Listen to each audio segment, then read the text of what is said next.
Pour commencer, parlons rapidement du contexte. Le monde évolue très vite. Les consommateurs attendent toujours plus de transparence et d'exemplarité de la part des marques comme les nôtres. La réglementation évolue en conséquence à tous les niveaux. L'une des mesures phares est la loi AGEC, ou loi anti-gaspillage et pour une économie circulaire.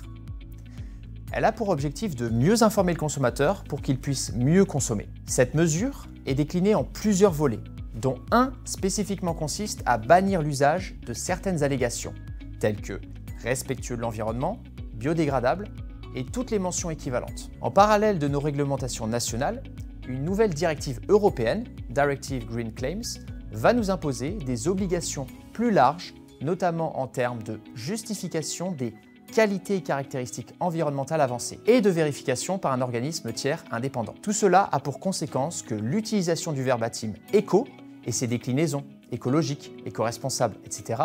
est désormais considérée comme une allégation environnementale générique pouvant être sanctionnée. De même, tout élément textuel ou visuel, du verre, des arbres, une planète, peuvent être assimilés à de l'éco-blanchiment lorsqu'une entreprise les utilise comme argument écologique de façon abusive et non fondée. Les sanctions peuvent être lourdes à la fois financièrement et en termes d'image. Aussi, les équipes de Saint-Gobain Weber France ont souhaité devancer les réglementations en cours et à venir parce que c'est notre rôle en tant que leader du marché de montrer la voie sur des sujets aussi importants pour notre société et l'avenir des générations futures. En conséquence, Saint-Gobain Weber France a souhaité faire évoluer ses emballages.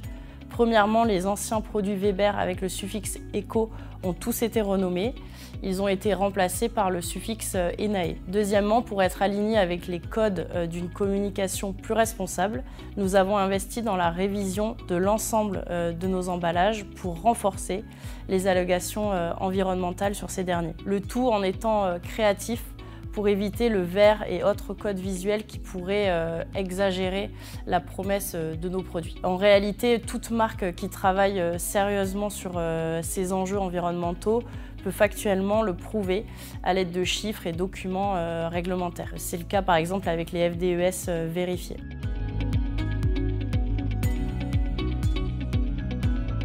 Malheureusement, en France, la réponse est non pour tous les industriels du secteur. Pour qu'un emballage réponde aux critères de recyclabilité, il faut qu'il réponde à minima aux critères suivants.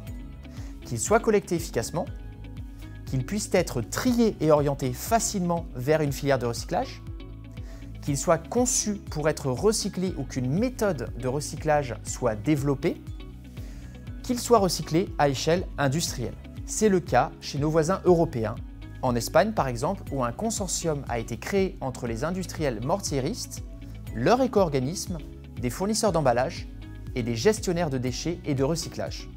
Mais pas encore en France. Weber travaille avec les équipes Saint-Gobain et au sein de son association professionnelle avec ses éco-organismes d'affiliation et les clients applicateurs pour faire évoluer les mentalités sur ce sujet. Mais le chemin reste encore long.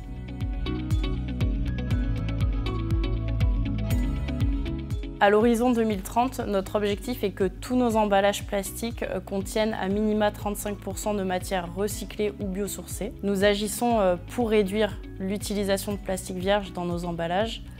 Premièrement, les housses et napperons des palettes sont d'ores et déjà composés de 50% de plastique recyclé, donc de PCR, et de plus en plus de produits bénéficient d'un seau composé également de 40% de PCR. C'est le cas de l'enduit Weber Maxilin Silco Aquabalance depuis 2021, ainsi que depuis 2022 des adhésifs Weber Fix Pro, Weber Fix Plus et Weber Fix Premium. De même que le tout nouveau Weber 6 Aquastop. Et ce n'est que le début. Nous devons poursuivre collectivement nos efforts sur ce sujet. Pour les sacs en papier, nous menons des essais afin de substituer le film plastique interne qui les compose et le rendre ainsi monomatière. Il nous faut absolument trouver le bon compromis entre le sans plastique et la qualité de nos produits. Si un sac plus durable ne permet pas de garantir la qualité ni la performance et la pérennité du produit sur le chantier, alors nous ne le lancerons jamais sur le marché.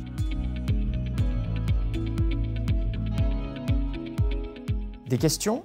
Plus d'informations sur le site fr.weber où vous retrouverez tous les engagements de la marque et des informations complémentaires sur l'offre ENAE.